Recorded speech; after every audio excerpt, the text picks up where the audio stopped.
decodificar, compreender, interpretar, reter e aplicar. Aqui, bem-vindo ao canal Mental Impulse. Aviso: este vídeo contém ativadores sonoros e visuais que auxiliam na compreensão, foco e mentalização das informações. Este é o Hack 1, Dominando os Segredos da Comunicação Não Verbal, de O que Todo o Corpo Fala, de John Navarro e Marvin Carlins. Sempre que ensino linguagem corporal, invariavelmente me perguntam: Joe, o que o levou a estudar esse assunto? Não foi algo que eu havia planejado fazer, nem o resultado de algum fascínio de longa data pelo tema. Foi por um motivo muito mais prático do que esses: a necessidade de me adaptar com sucesso a um modo de vida totalmente novo. Quando tinha 8 anos, saí de Cuba para me refugiar nos Estados Unidos. Minha família partiu poucos meses após a invasão da Baía dos Porcos, achando sinceramente que o exílio duraria pouco tempo. Como eu ainda não sabia falar inglês, fiz o que milhares de outros imigrantes que vieram para esse país fizeram. Entendi rapidamente que, para me enturmar com os novos colegas de escola, eu precisava estar ciente da outra linguagem à minha volta, o comportamento não verbal. Descobri que eu poderia traduzi-la e entendê-la de imediato. Na minha mente jovem, eu via o corpo humano como uma espécie de outdoor que transmitia o que uma pessoa pensava por meio de gestos, expressões faciais e movimentos que eu podia interpretar. Com o tempo, claro, aprendi inglês, e até perdi alguma habilidade com o idioma espanhol, mas nunca esqueci a comunicação não verbal. Eu soube cedo que sempre poderia contar com ela. Aprendi a usar a linguagem corporal para decifrar o que meus colegas e professores tentavam transmitir e como se sentiam em relação a mim. Uma das primeiras coisas que observei foi que as pessoas que de fato gostavam de mim arqueavam as sobrancelhas quando me viam entrar na sala de aula. Por outro lado, aquelas que não iam muito com a minha cara me olhavam com os olhos semicerrados quando eu aparecia, um comportamento que, uma vez observado, nunca é esquecido.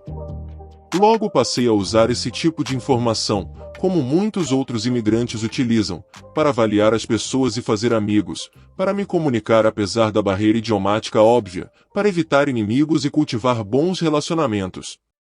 Muitos anos mais tarde, eu usaria esses mesmos comportamentos visuais para solucionar crimes quando me tornei agente especial do FBI, ver quadro 1. Com base em minha história, minha formação e meu treinamento, quero lhe ensinar a ver o mundo como um especialista do FBI em comunicação não verbal. V. Um ambiente realista e dinâmico onde todas as interações humanas fornecem informações. Você vai ter a oportunidade de usar a linguagem silenciosa para enriquecer o próprio conhecimento sobre o que as pessoas pensam, sentem e pretendem fazer. Esse conteúdo vai ajudá-lo a se destacar dos outros ao reconhecer pistas antes ocultas sobre o comportamento humano. O que exatamente é comunicação não verbal? A comunicação não verbal, muitas vezes chamada comportamento não verbal ou linguagem corporal, é uma forma de transmitir informações por meio de expressões faciais, gestos, toques, háptica, movimentos, cinésica, postura, adornos corporais, roupas, acessórios, penteado, tatuagens, etc., e até do tom, timbre e volume de voz de uma pessoa.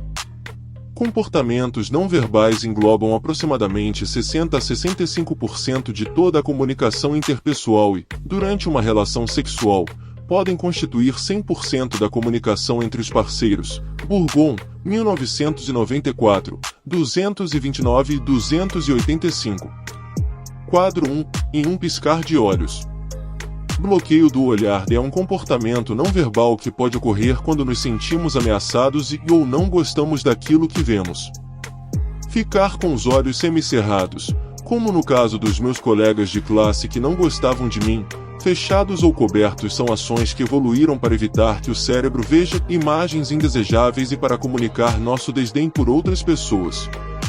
Como investigador, usei comportamentos de bloqueio do olhar para ajudar na investigação de um incêndio criminoso e trágico em um hotel em Porto Rico, em que 97 pessoas morreram.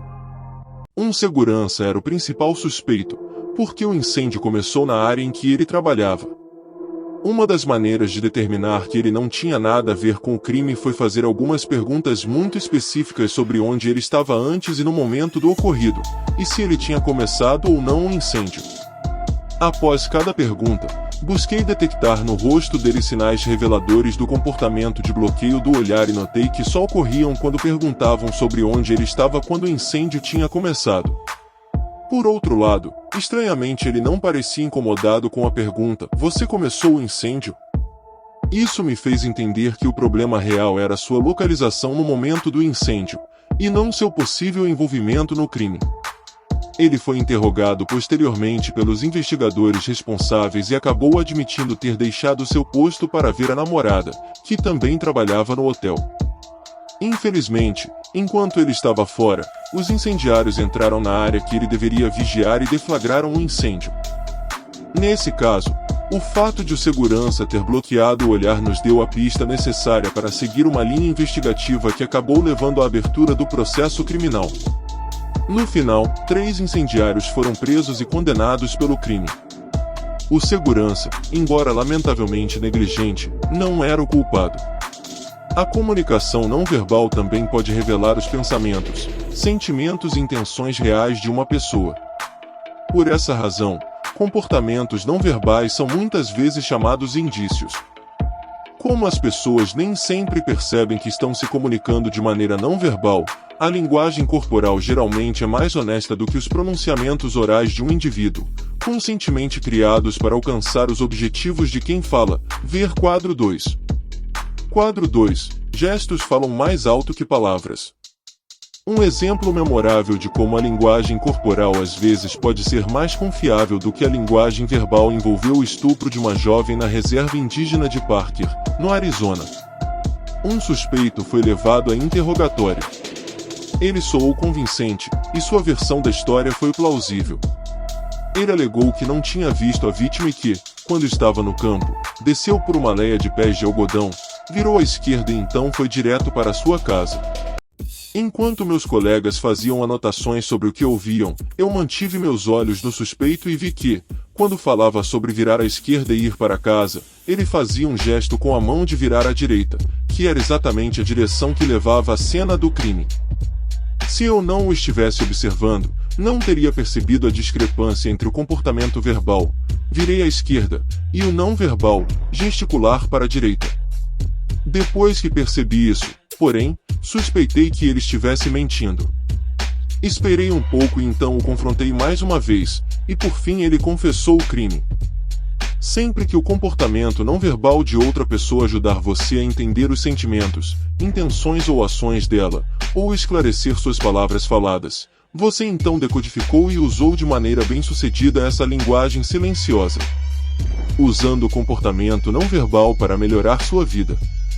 Pesquisadores concluíram que aqueles que conseguem ler e interpretar de maneira eficaz a comunicação não verbal, e gerenciar como os outros os percebem, tendem a se dar melhor na vida do que os indivíduos que não possuem essa habilidade. Goleman, 1995, 1392.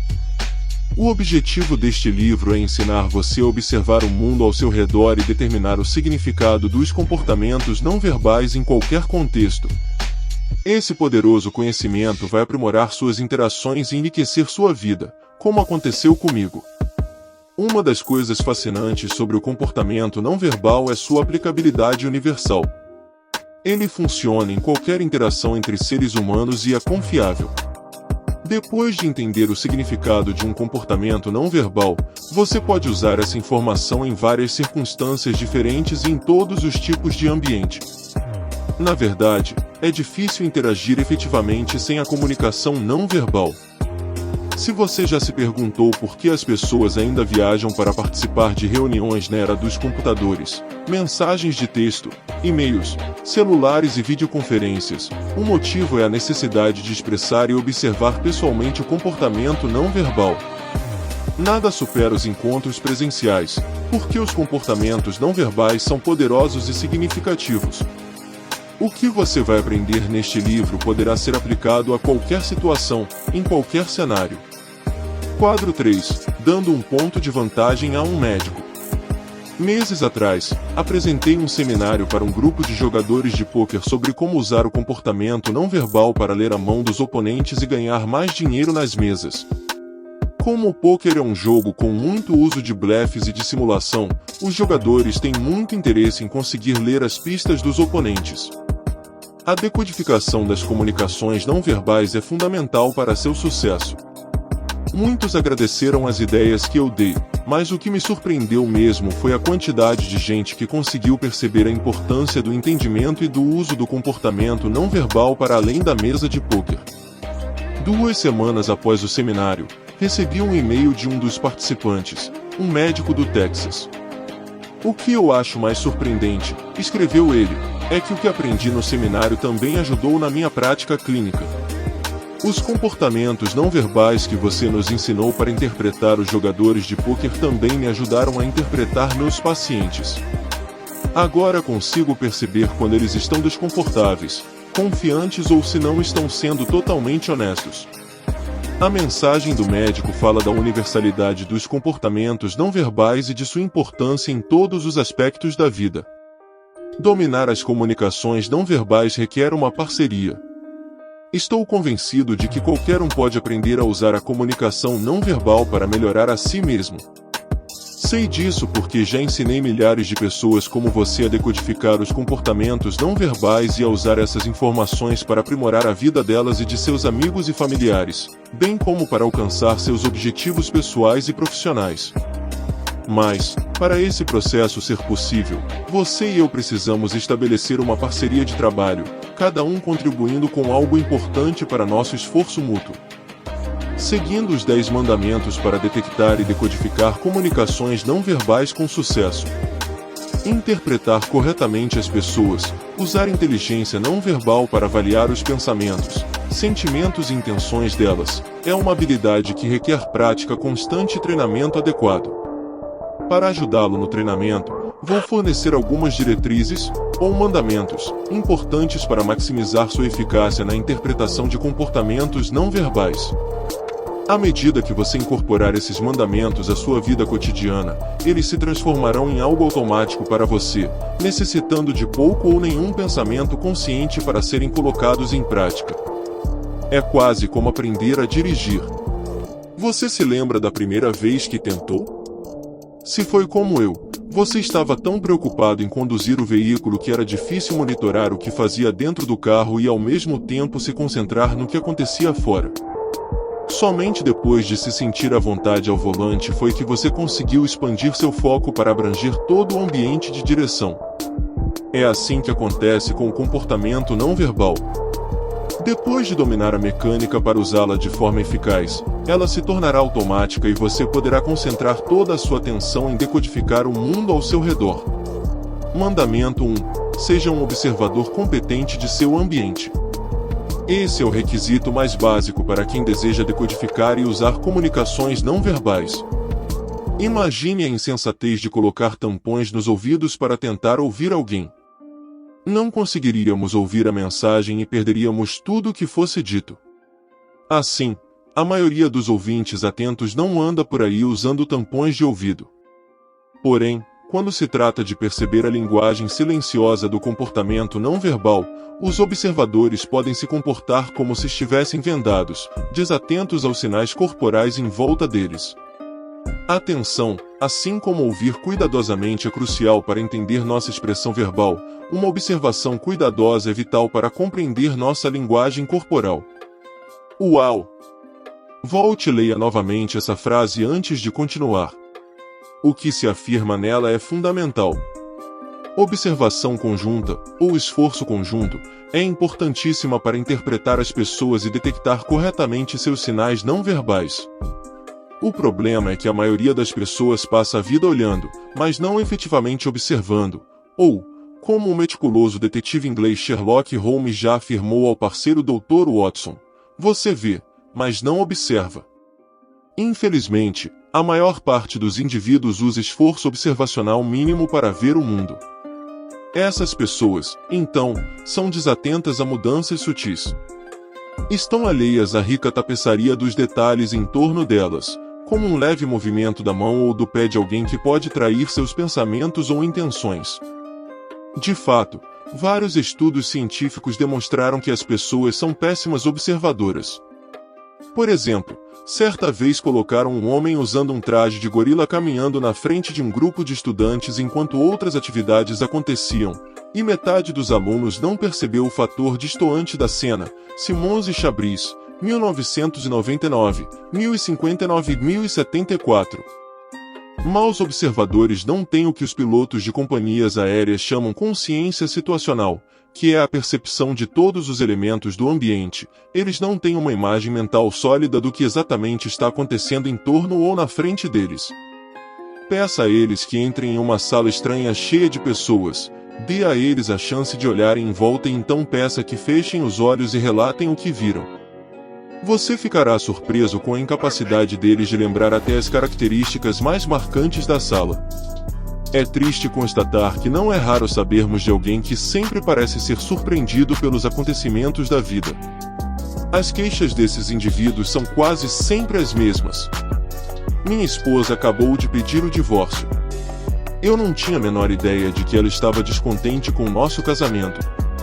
O orientador diz que meu filho usa cocaína há 3 anos. Jamais imaginei que ele tivesse problema com drogas. Eu estava discutindo com um sujeito e do nada ele me deu um soco. Nem vi de onde veio. Eu achava que meu chefe estava muito feliz com meu desempenho no trabalho. Eu nunca ia imaginar que seria demitido. Esses são os tipos de afirmações feitas por homens e mulheres que nunca aprenderam a observar o mundo ao seu redor de maneira eficaz. Na verdade, essa limitação não surpreende. Afinal de contas, nunca fomos instruídos sobre como observar os sinais não verbais dos outros. Não há aulas no ensino fundamental, médio ou superior que ensinem percepção situacional. Se tiver sorte, você aprende sozinho a ser mais observador. Se não, você perde uma quantidade inacreditável de informações úteis que poderiam ajudá-lo a evitar problemas e tornar sua vida mais gratificante, seja em um encontro romântico, no trabalho ou em família.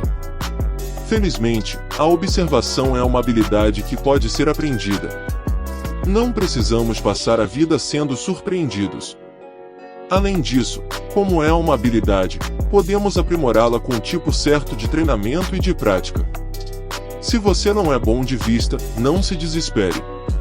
Você pode superar sua deficiência nessa área se estiver disposto a dedicar tempo e esforço a observar as coisas de maneira mais consciente.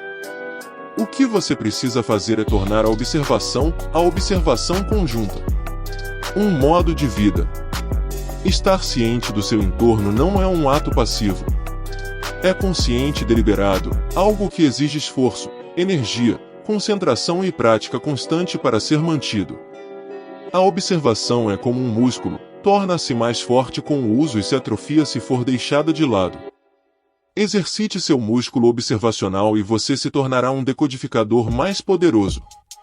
A propósito, quando falo de observação conjunta, estou pedindo que você utilize todos os seus sentidos, não apenas a visão. Sempre que entro em meu apartamento, respiro fundo. Se sinto um cheiro fora do normal, fico preocupado. Uma vez detectei um leve odor de fumaça de cigarro ao voltar de uma viagem. Meu nariz me alertou de um possível perigo bem antes que meus olhos examinassem meu apartamento inteiro. Descobri que o técnico de manutenção estivera no apartamento para consertar um cano quebrado, e o cheiro de fumaça impregnado nas roupas e na pele dele ainda pairava no ar várias horas mais tarde. Felizmente, ele era um intruso bem-vindo, mas facilmente poderia ver um ladrão à espreita na sala ao lado. A questão é que, usando todos os meus sentidos, pude avaliar melhor o ambiente e contribuir para minha segurança e meu bem-estar. Mandamento 2. Observar o contexto é fundamental para entender o comportamento não verbal. Ao tentar entender o comportamento não verbal em situações da vida real, quanto mais você tem noção do contexto em que ele ocorre, melhor será seu entendimento do que ele significa. Por exemplo, após um acidente de trânsito, espera-se que as pessoas fiquem chocadas e andem desnorteadas pelo local. E também que fiquem com as mãos tremendo e até que tomem decisões ruins como caminhar entre os carros. É por isso que nesses casos os policiais pedem que você permaneça no carro. Por quê? Após um acidente, uma região cerebral conhecida como sistema límbico sequestra o cérebro pensante das pessoas, que sofrem os efeitos desse processo. O resultado desse sequestro inclui comportamentos como tremores, desorientação, nervosismo e mal-estar. No contexto, essas ações são esperadas e confirmam o estresse do acidente. Durante uma entrevista de emprego, espera-se que os candidatos estejam inicialmente nervosos e que esse nervosismo vá se dissipando. Se essa sensação aparecer novamente após perguntas específicas, é necessário investigar os motivos para tanto. Mandamento 3. Aprenda a reconhecer e decodificar comportamentos não verbais que são universais. Alguns comportamentos corporais são considerados universais porque são expressos de maneira semelhante pela maioria das pessoas. Por exemplo, quando os lábios ficam muito comprimidos, a ponto de quase desaparecerem, isso é um sinal claro e comum de que a pessoa está perturbada e que algo está errado. Esse comportamento não verbal, conhecido como compressão labial, é um dos sinais universais que descreverei nos capítulos a seguir, ver quadro 4. Quanto mais desses comportamentos não verbais universais você conseguir reconhecer e interpretar com precisão, mais eficaz você será ao avaliar os pensamentos, sentimentos e intenções de todos ao seu redor. Quadro 4. Lábios franzidos resultaram em uma economia significativa para uma companhia marítima. Os sinais universais emitidos pelos lábios foram muito úteis para mim durante um trabalho de consultoria para uma companhia marítima britânica. O cliente pediu que eu participasse das negociações com uma grande corporação multinacional que venderia equipamentos para seus navios. Concordei e sugeri que o contrato proposto fosse discutido e acordado item a item. Dessa forma, eu poderia observar mais atentamente no negociador quaisquer comportamentos não verbais que pudessem revelar informações úteis para meu cliente. Eu aviso se encontrar algo que precise de sua atenção. Falei ao meu cliente e então me afastei para observar as partes revisando cada cláusula do contrato. Não precisei esperar muito para perceber algo importante. Quando leram um item detalhando o equipamento de uma parte específica da embarcação, uma fase da construção envolvendo milhões de dólares, o principal negociador da multinacional franziu os lábios, uma indicação clara de que algo nessa parte do contrato não estava do seu agrado. Avisei ao meu cliente, alertando de que essa cláusula específica do contrato era controversa ou problemática e deveria ser revisada e discutida minuciosamente enquanto eu ainda estivesse ali com ele. Confrontado com a questão naquele momento, e focando os detalhes da cláusula em questão, os dois negociadores conseguiram estabelecer um acordo, o que fez meu cliente economizar 13,5 milhões de dólares. O sinal não verbal de descontentamento do negociador foi a principal evidência necessária para identificar um problema específico e lidar com ele de forma imediata e efetiva. Mandamento 4. Aprenda a reconhecer e decodificar comportamentos não verbais idiosincráticos. Os comportamentos não verbais universais englobam determinado grupo de sinais corporais, aqueles que são relativamente iguais para todos. Existe, no entanto, um segundo tipo de sinal corporal chamado comportamento não verbal idiosincrático, que é um sinal quase exclusivo de um indivíduo em particular. Para identificar sinais idiosincráticos, você deve ficar atento a padrões comportamentais nas pessoas com quem interage regularmente, amigos, familiares, colegas de trabalho, pessoas que fornecem bens ou serviços. Quanto melhor você conhece um indivíduo, ou quanto mais tempo interage com ele, mais fácil será descobrir essas informações, porque você terá um banco de dados maior para fundamentar os seus julgamentos. Por exemplo, se você observar um adolescente coçando a cabeça e mordendo os lábios quando ele estiver prestes a fazer uma prova, isso pode ser um sinal idiosincrático confiável que transmite nervosismo ou a falta de preparação dele. Sem dúvida, isso se tornou parte do repertório dele para lidar com o estresse, e você verá esse padrão se repetir porque o melhor indicador de um comportamento futuro é o comportamento passado. Mandamento 5. Ao interagir, tente estabelecer o comportamento padrão das pessoas. Para detectar o comportamento padrão daqueles com quem você interage regularmente, é necessário reparar como eles ficam quando agem naturalmente, de que forma costumam se sentar, onde colocam as mãos, a posição usual dos pés, a postura e as expressões faciais corriqueiras, a inclinação da cabeça e até onde eles costumam deixar suas coisas como uma bolsa, ver figuras 1 e 2. Você precisa ser capaz de diferenciar o semblante normal do modo estressado.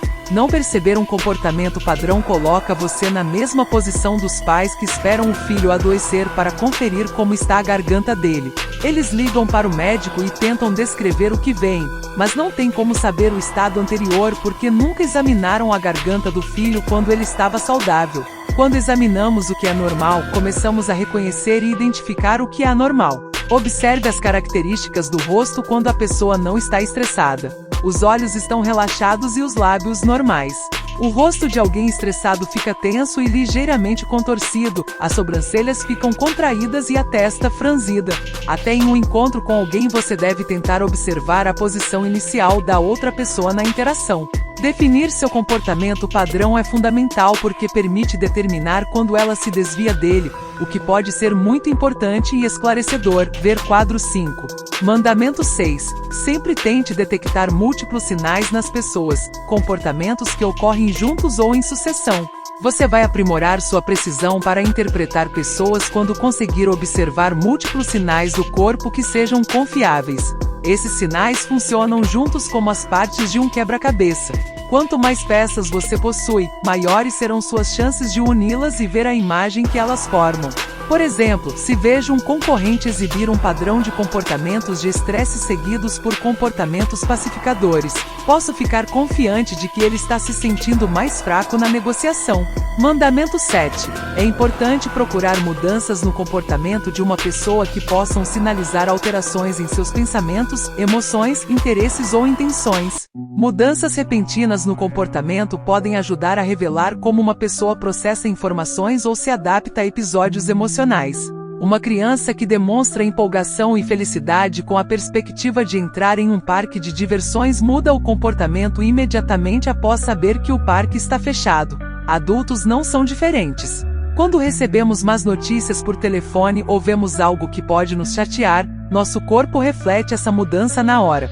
Quadro 5. Um assunto familiar. Imagine por um momento que você tem um filho de 8 anos que está esperando para cumprimentar parentes em uma grande reunião familiar. Como esse evento acontece todo ano, seu filho já precisou esperar a vez de dizer olá a todos várias vezes. Ele nunca hesitou em correr e dar um grande abraço nos familiares. Entretanto, nessa ocasião, quando chega a hora de abraçar o tio Harry, ele fica paralisado. O que houve? Você sussurra para ele, empurrando-o em direção ao tio que o espera. Seu filho não diz nada, mas está muito relutante em responder ao seu sinal físico. O que você deve fazer? O importante a observar aqui é que esse comportamento do filho é um desvio do comportamento padrão. Ele nunca tinha hesitado em cumprimentar o tio com um abraço. Qual o motivo da mudança de comportamento? A paralisia sugere que ele se sente ameaçado ou que sente algo negativo. Talvez não exista uma razão justificada para esse medo, mas um pai observador e sensivelmente cauteloso deve ficar em alerta a partir dessa reação. O desvio de comportamento indica que algo negativo pode ter ocorrido entre o menino e o tio desde o último encontro. Talvez tenha sido um desentendimento simples, a falta de jeito do fim da infância ou uma reação ao fato de o tio ter dado tratamento preferencial a terceiros. Entretanto, esse comportamento pode indicar algo muito mais sinistro. A questão é que uma mudança no comportamento padrão de uma pessoa indica que algo pode estar errado, e nesse caso específico, justifica mais atenção. Mudanças no comportamento de uma pessoa também podem revelar o interesse ou as intenções dela em determinadas circunstâncias. Notar essas diferenças pode permitir que se prevejam coisas antes que elas aconteçam, claramente dando uma vantagem ao perceptor, principalmente se a ação iminente puder causar danos a você ou a outras pessoas. Ver quadro 6. Mandamento 8. Aprender a detectar sinais não verbais falsos ou enganosos também é crucial. Para que seja possível diferenciar os sinais autênticos dos enganosos, é preciso prática e experiência, além de observação conjunta e um julgamento cuidadoso. Nos próximos capítulos, ensinarei os detalhes sutis nas ações de uma pessoa que revelam se um comportamento é sincero ou premeditado, aumentando sua probabilidade de fazer uma leitura precisa daquele com quem você está lidando. Mandamento 9. Saber distinguir entre bem-estar e mal-estar irá ajudá-lo a focar os comportamentos mais importantes para decodificar as comunicações não verbais. Depois de estudar comportamentos não verbais durante a maior parte de minha vida adulta, percebi que há duas coisas principais em que devemos focar: bem-estar e mal-estar. Isso é fundamental para aprender sobre comunicações não verbais. Saber detectar com precisão os sinais, comportamentos, de bem-estar e mal-estar de outras pessoas irá ajudá-lo a decifrar o que corpos e mentes estão de fato dizendo. Em caso de dúvida sobre o que um comportamento significa, pergunte a si mesmo se isso transmite bem-estar, satisfação, felicidade, relaxamento, ou mal-estar, desgosto, infelicidade, estresse, ansiedade, tensão. Na maioria das vezes, você conseguirá colocar os comportamentos observados em um desses dois domínios. Quadro 6. Às vezes, os problemas estão bem na sua frente. Entre os comportamentos mais importantes e indicativos dos pensamentos de uma pessoa estão os sinais de intenção, que são determinadas mudanças na linguagem corporal. Esses comportamentos revelam o que uma pessoa está prestes a fazer e fornecem ao observador competente mais tempo para se preparar para a ação prevista. Um exemplo pessoal de como é crucial observar mudanças no comportamento das pessoas, principalmente quando as mudanças incluem sinais de intenção, envolve uma tentativa de assalto a uma loja onde trabalhei. Nessa situação específica, percebi um homem parado perto do caixa na saída, um comportamento que chamou minha atenção porque ele parecia não ter motivos para estar lá, ele não estava na fila nem tinha comprado nenhum produto. Além disso, não tirou os olhos do caixa enquanto permaneceu por lá. Se ele tivesse permanecido quieto onde estava, em algum momento eu teria perdido o interesse nele e concentrado minha atenção em outro lugar. No entanto, enquanto eu ainda o observava, seu comportamento mudou. Especificamente, suas narinas começaram a se abrir, dilatação da asa nasal, o que indicou que ele estava se oxigenando para começar a agir. Previ o que ele ia fazer um segundo antes de ele entrar em ação. E um segundo foi o tempo que tive para emitir um alerta. Gritei para o caixa cuidado, enquanto três coisas aconteciam ao mesmo tempo. 1. O caixa abriu a gaveta com o dinheiro para registrar uma venda. 2. O homem próximo ao caixa se inclinou para frente, enfiando a mão na gaveta para pegar algum dinheiro. E 3. Alertado por meu grito, o caixa segurou a mão do homem e a torceu, fazendo com que o ladrão soltasse o dinheiro e saísse correndo da loja. Se eu não tivesse percebido aquele sinal de intenção, tenho certeza de que o ladrão teria sido bem-sucedido. Por acaso, o caixa era meu pai, que administrava uma pequena loja de ferragens em Miami em 1974. Eu era um temporário dele. Mandamento 10. Ao observar os outros, seja sutil. Para decodificar comportamentos não verbais de forma precisa, você tem que observar as pessoas com cuidado. Mas uma coisa que você não quer fazer ao observar os outros é tornar suas intenções óbvias. Muitas pessoas tendem a encarar o outro quando tentam identificar sinais não verbais. Não é aconselhável ser invasivo dessa maneira. O ideal é ficar à espreita sem que os outros saibam, ou seja, ser discreto.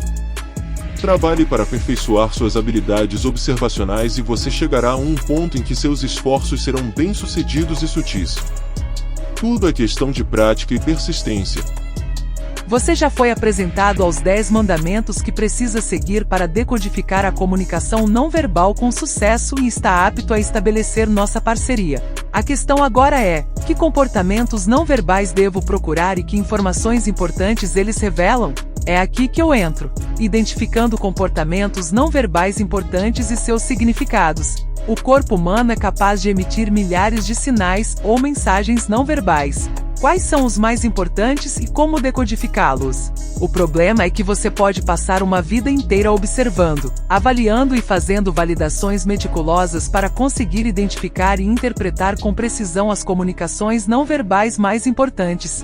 Felizmente, com a ajuda de alguns pesquisadores muito talentosos e de minha experiência prática como especialista do FBI em comportamento não verbal, podemos adotar uma abordagem mais direta. Já identifiquei os comportamentos não verbais mais importantes, então de saída você já tem esse conhecimento especial. Também desenvolvemos um paradigma ou modelo que facilita a interpretação dos comportamentos não verbais. Mesmo se esquecer o que significa determinado sinal corporal, você ainda conseguirá decifrá-lo. Ao ler estas páginas, você entenderá certas coisas sobre o comportamento não verbal que nunca foram reveladas em nenhum outro texto, incluindo exemplos de sinais de comportamento não verbal usados para solucionar casos reais do FBI. Parte deste material irá surpreendê-lo.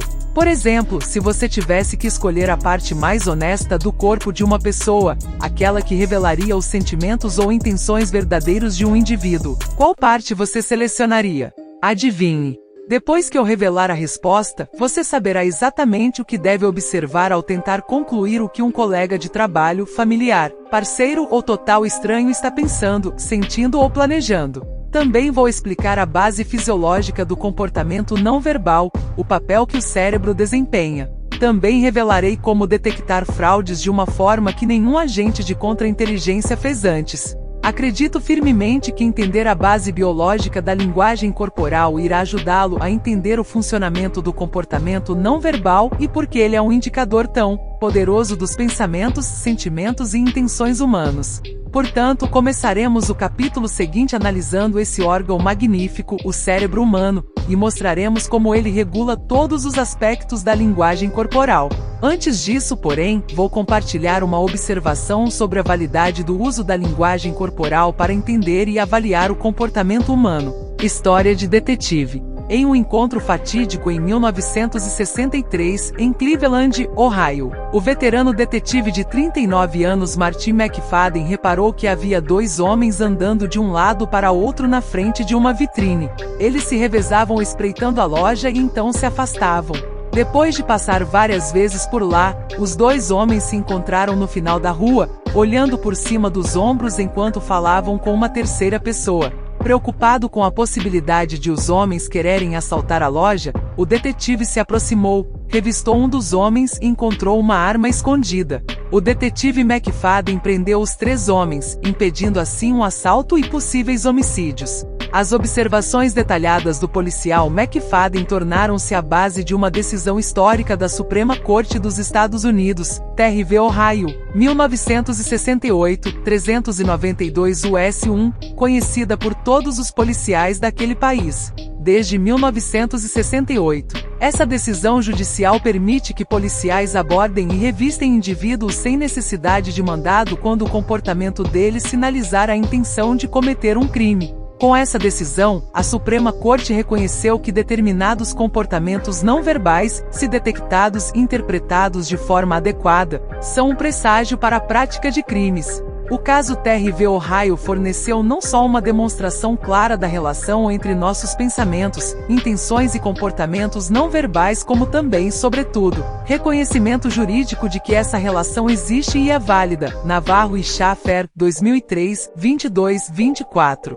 Portanto, da próxima vez que alguém lhe disser que um comportamento não verbal não diz nada ou não é confiável, lembre-se desse processo, uma vez que ele afirma o contrário e resistiu ao teste do tempo. Gostou do vídeo?